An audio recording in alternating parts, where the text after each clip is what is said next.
is about fire extinguisher. When you have small fire at your house, use throwers to extinguish it.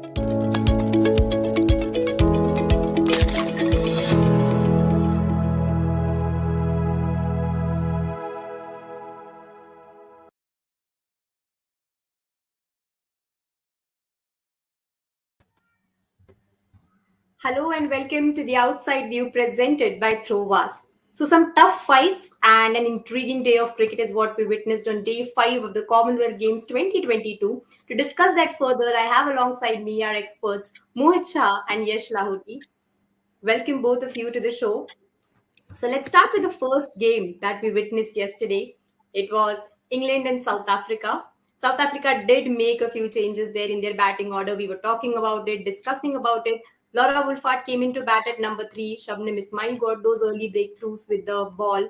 Do you think, Mohit, that this was probably one of the best performances that we've seen from South Africa in this format recently? Not really. I don't think it was a great performance at all. There was not enough initiative with the bat or with the ball.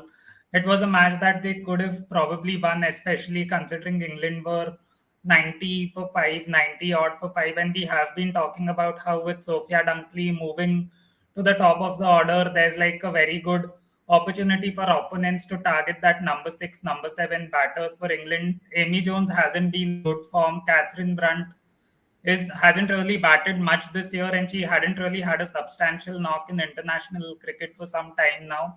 So it was a great opportunity for South Africa to restrict them to 130 or 140, but they ended up giving almost more than 70 runs in the last 7 overs, which against players who are not in the best of form. So that was a very ordinary bowling display, other than from Shabnam Ismail, who bowled really well through that innings and took those key wickets. And similarly with the bat, I thought like South Africa's opening, we've been talking about it a lot. And like if you bat 9 overs and score only 63 runs in a chase of 170, that's simply not good enough. And then both of them got out back to back as well, Tasman Brits and Aneka Bosch.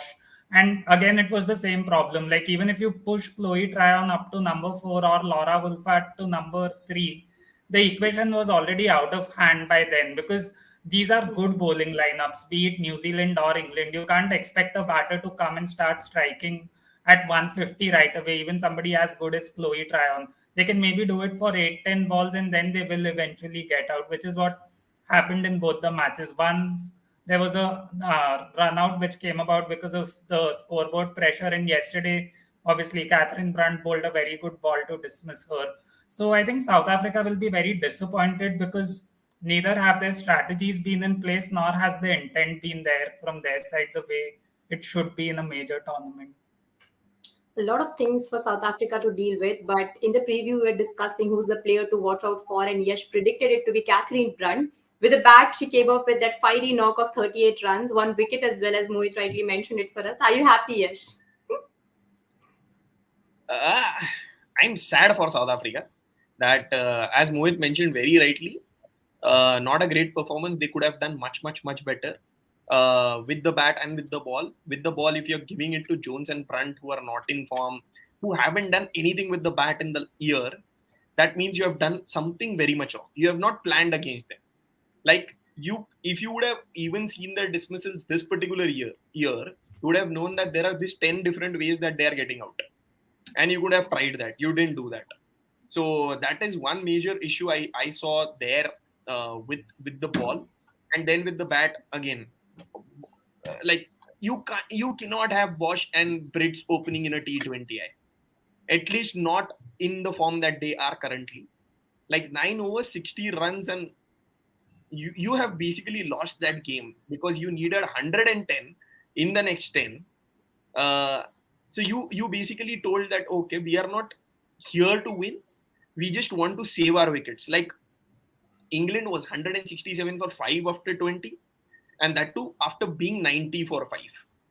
Yeah. And now see, contrast South Africa, they were 60 for 0, and then they go on to make 141 for 4.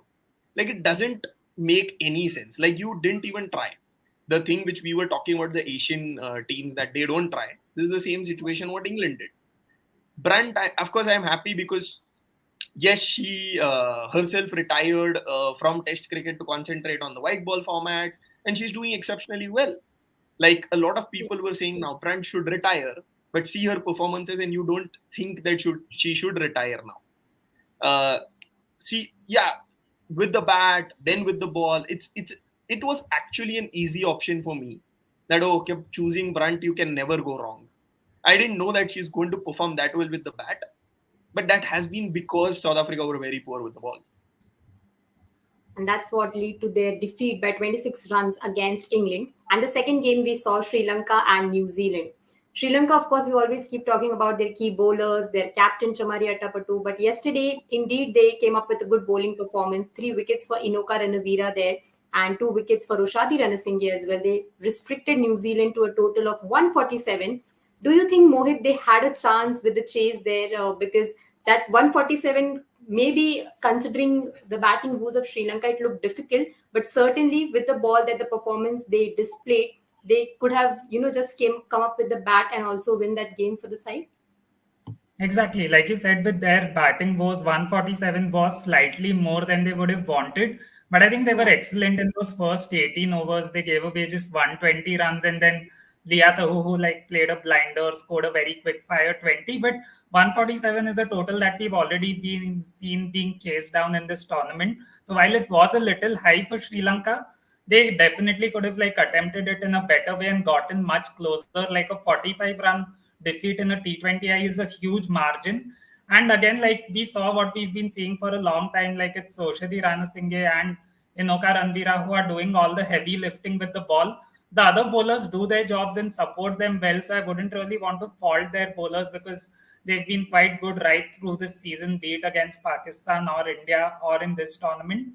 But it was the same old story with the bat. Nilakshi De Silva was the only one who played with that responsibility and showed some maturity both in her shot selection and in the way in which she went about her innings.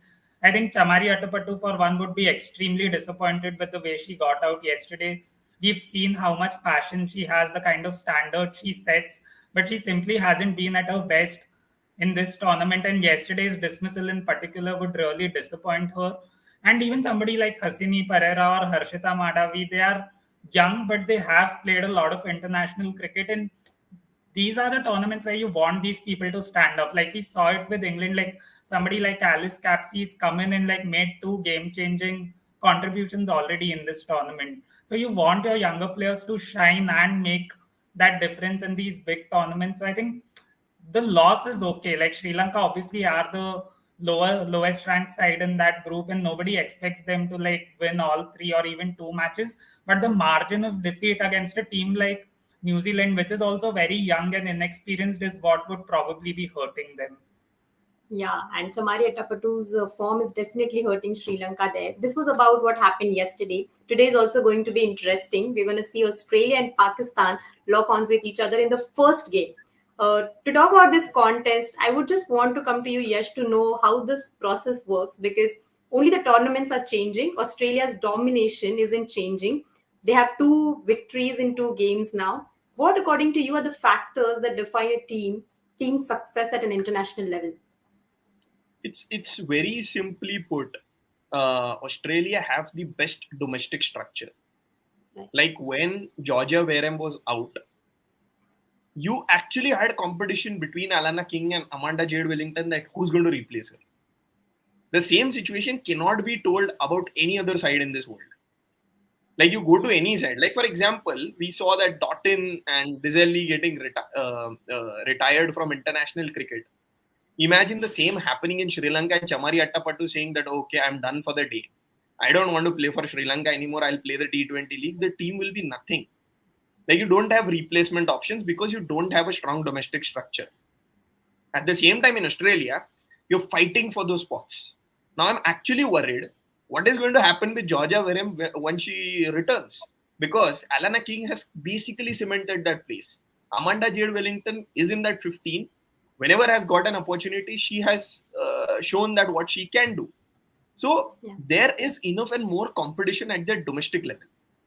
The same cannot be told about any other side. And that's the reason they shine at the international stage. Okay, you just ask this entire 11 to say that, oh, okay, none of us are playing. they can actually play two different sides in two different continents against two different teams and still win both the series. So Basically, that's they have a lot of good headache to deal with. yeah, of course, it's a good and a bad headache at the same time, because you don't also want to leave out players who are doing well.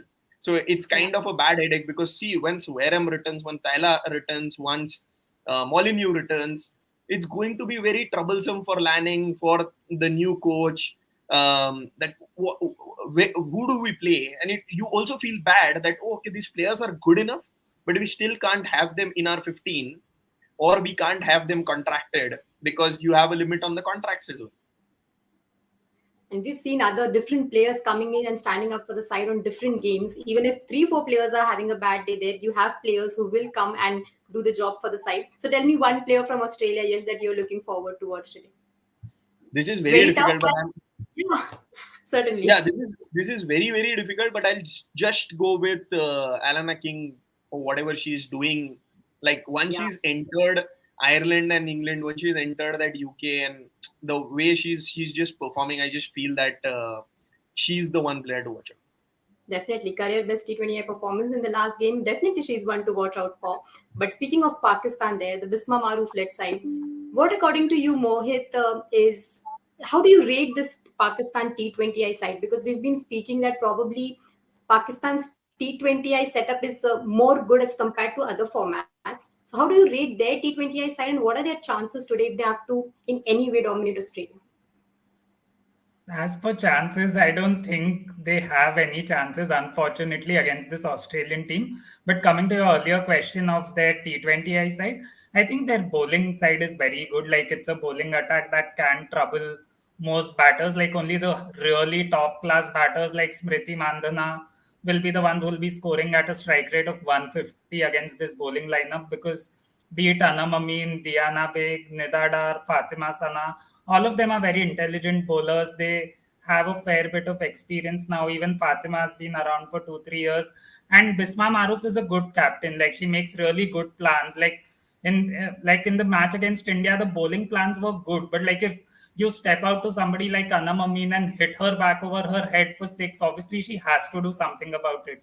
So it's the Yeah. proactiveness and the pressure which like made their bowling look bad in the last match. But I think that bowling attack's really good.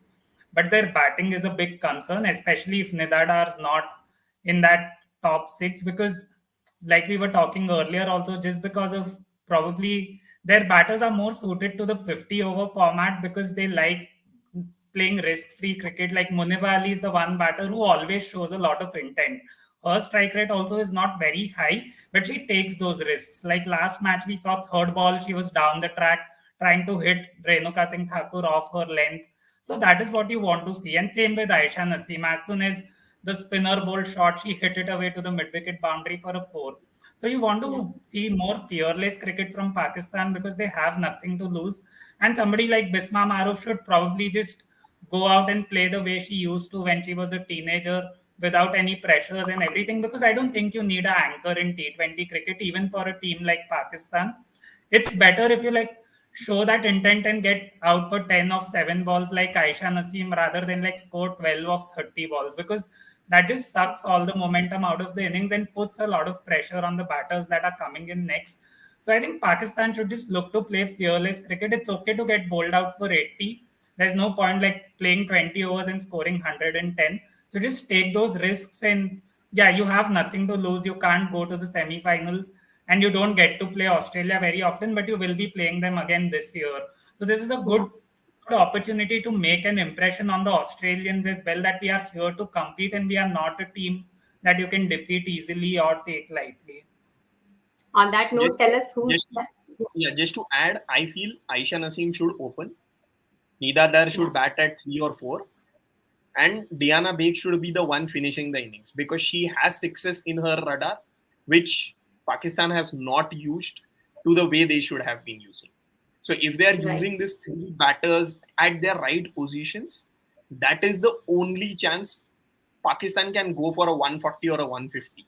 Because if you don't go that, then you know what Australia is going to do. Right, and we Yeah, spoke and about this as well. I'm very happy that Yash, sorry to interrupt you there, but I'm very No, no, happy that Yash actually mentioned Diana, because that I think is one of the big problems for Pakistan.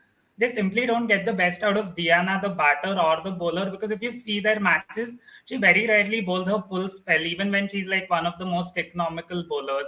Last match also, she gave them a great start in that first over.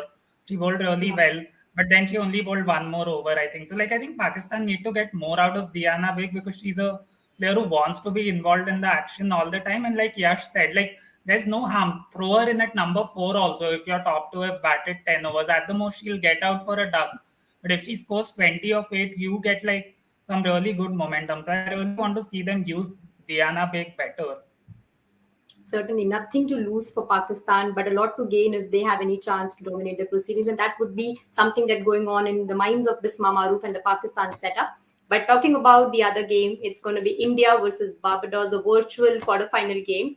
And probably we'll have Pooja Vastrakar coming in the playing 11. It was said that she'd be available for this game as well. So in that case, Yash, what changes do you see in the Indian setup? What's the combination that India would walk in with? It's a very difficult question to answer honestly, because the current India 11 is actually good. You If I wanted to drop, I would have dropped a batter, but again, you can't do that. So the only person you can, like, because you have to, and the only person you can is probably Meghna Singh. She hasn't done wrong, she hasn't done bad, but when you have a Pooja Vastrakar who can also offer you with the bat, that's the only change I can have. I cannot have a spinner getting dropped, or someone else, because that's India's strength. You don't want to just go out with their strength. So I just feel if Pooja is coming in, it will be Meghna Singh. Otherwise, they can also say that Pooja, we are going to win this game. We'll use you as a trump card in the semis or the medal match. Uh, yeah, so that could also be an option, just for the sake of what Pooja has done in the last 20 days. Nobody knows. So you can just ask her that, oh, okay, you don't play the Barbados game. We don't want to expose you. We'll directly bring you. But at the same time, it could be match practice for her before they play the semis or the medal matches. Certainly, India can't afford to drop a spinner, and of course, after the display that Sneh Rana has shown after coming in that playing 11 in the last game, what's your take on that, Mohit? Do you agree with what Yash said? Yeah, completely agree. I think Meghna Singh anyway should probably, like, the only reason she's there is because you need to play a minimum of two pacers. Otherwise, this is a player who's more suited to the longer formats, because she's somebody who relies on swing and like bowling well with the new ball. And T20 is really not her strength. I kind of feel bad for her, because she'd never played a T20I before this tournament. And to debut in such a high pressure tournament and then come up against Australia in your first match, or then come up against a really good player of pace bowling like Bisma Maroof in your second match is not easy, which is why she was expensive in both those matches. But the problem though with Meghna Singh is she's a very slow mover in the field, and that is one area where I think she should definitely work on, because this Indian team, the fielding is a big focus, which is why you see Radha Yadav playing over Rajeshwari Gaikwad, because I don't think on current form or based on what Rajeshwari's done in the last 6 months, anybody would say that Radha is a better bowler than her, even in T20Is. But Radha Yadav brings a lot more in the field, is obviously a better batter as well. So I think fielding is a big focus under Harmanpreet Kaur. So if Meghna Singh wants to remain a part of the Indian team, she will have to work very hard on her fielding. And I think, yeah, it's a straight swap. Pooja Vastrakar replaces her, but obviously bats a lot higher. I wouldn't mind Pooja batting in the top 5 as well. Like, make Jemmy bat at 3, Harman at 4, and Pooja at 5. Like, only if you lose a early wicket, you can send in S. Meghna. I'm not very convinced with S. Meghna as well. I said it during the Sri Lanka tour as well. Like, she deserved a place in the 15 because she's put up tons of runs in domestic cricket, was very good on the New Zealand tour. But I just feel like at the international level in T20 cricket, she probably lacks a few shots, because like the last 3-4 innings that we've seen, she's mostly had a strike rate below 100. Like, the last match was a great opportunity for her to like get a quick fire 20-25 not out, but she couldn't do that. It also could be because of inconsistency in selection. Like, one match she's in, next match she's out. She's also just recovered from COVID. So just give her one more opportunity, because this is a good chance for her to show why they are showing so much of confidence in her, because batting ahead of Jemmy or Harmanpreet is a big deal. So I think she has to like step up and deliver in this match if she wants to be a part of the Indian team in the knockout stages. Fair point that. So Yash, tell me who's that player you're excited to watch from India? Pooja Vastrikar. Okay, then that would be really interesting. And of course, when we talk about cricket, we say that it's an unpredictable game. Add to it the T20I format; it's even more unpredictable. We cannot write any team off as yet. So, Mohit, the Barbados setup. Do you think they are going to put their A game? Because in the first match, we saw a special from Haley Matthews, a special from Kaisha Knight as well. So, a tough fight, a tough contest is what you're looking forward to. I'm not sure, because like with Deandra Doughton suddenly announcing her retirement in the middle of this tournament, like this is all a drama that can be avoided, because like it just unsettles the team. We've seen it with South Africa as well. Like both Doughton and Lizelle obviously have valid reasons to retire. And in case of Lizelle, she just couldn't be there anymore. She just couldn't take it, so she left. But in the case of Doughton, considering she's still playing this tournament and the West Indies are not playing anytime soon, it probably would have been a good idea to just announce it a week later. Like instead of the first, just announce it on the 8th, because things like these definitely unsettle the team. Like if you, I, and Yash are discussing so much about her retirement, I'm sure there are conversations within that playing group as well about that retirement, and then that just unsettles the team. And like we saw against Australia, probably like against a very high quality bowling lineup, their batting's probably not good enough, and West Indies in general have always struggled against spin. So I think both Sneh Rana and Deepti Sharma will have a big impact today, and I don't think that this will be a close game unless Haley Matthews has one of her Haley Matthews days where she like blasts a quick fire 50, because Doughton just didn't look in good form against Australia. It was her slowest ever T20I innings. And with all this drama, I'm not sure if her mental space would also be ideal. But I don't see Barbados getting close to India, if you ask me, unless like Haley Matthews has a really good day. Yeah, that's what I mentioned before. The last game, actually, it was against the Pakistan game, the first game that Haley Matthews and Kaisha Knight came in with that good performances with the bat, and that's what the Barbados setup would expect from. But this is all what we can expect from today's matches. It's going to be interesting to see how these results turn up. We'll of course join you with all the updates of today's in our tomorrow's live. But until then, for all the updates on women's cricket, you have to tune in only to Women's Cricket Zone. Throwers is a good fire extinguisher. When you have small fire at your house, use throwers to extinguish it.